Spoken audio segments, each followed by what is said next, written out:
All right, I want to go to Fox's brand new political analyst, Gianno Caldwell. And Gianno, I'm so glad to have you in that capacity, so welcome. Thank you, Neil. Thank you for being a standard bearer and a mentor to me. So next time I'm in New York, drinks on me, all the free water the restaurant will offer. Okay, very good. I was hoping to go a little higher brow than that. But you know what I'm going to ask you, and Yeah. I hope you'll understand the meaning of this question. As an African-American, and you see what happened here, African-American shoots some white parishioners, doesn't get the same amount of coverage that a white shooting African-American parishioners would get. Now, I don't think one is more reprehensible than the other. They're both reprehensible, but not that same media reaction. What do you make of that?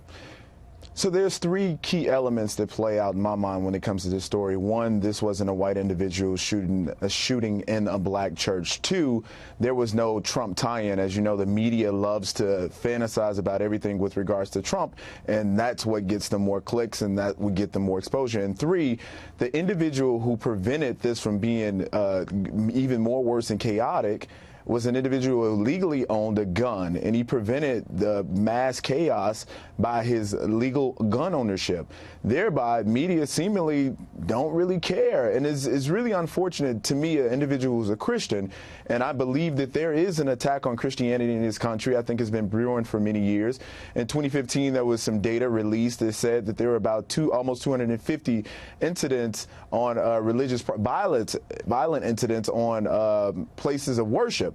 So this is something that's missing here, and I think the media should be covering it, and thank God for Fox News, which seems to be the only media organization that really is covering it. Do you think, Gianno, that it would have gotten much more coverage, regardless of how the media plays the race card one way or the other, if tragically more people were killed?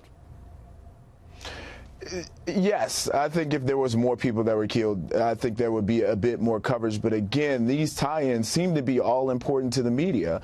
Whereas if there's some violence that takes place in a Trump rally, you're going to see it front page everywhere. But in this scenario, when you have an individual who was, we don't know all the facts of the investigation yet, but obviously there must be something wrong with you, and this is my personal view, to go into a church, a place of worship, and start shooting people.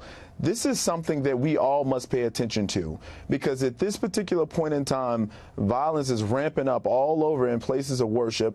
I believe that there's elected officials that are targeting Christianity. I'll use an example. Rahm Emanuel, when he went after Chick-fil-A and he told them that they wouldn't open up, he wouldn't allow another Chick-fil-A restaurant to be opened up in the city of Chicago because of their religious beliefs. I think this is something that's become very troubling and dangerous, and fostered an environment, or has fostered an environment, where people feel comfortable doing these kind of things. Yeah, if I'm Rahm Emanuel, I might be a tad more concerned with the violence and the crime spree and all these kids getting killed than Chick-fil-A. Absolutely, as I am. All right. Absolutely. Gianno, welcome aboard. Very good to have you, my friend. Thank you very much. Thank you, Neil. Gianno Caldwell.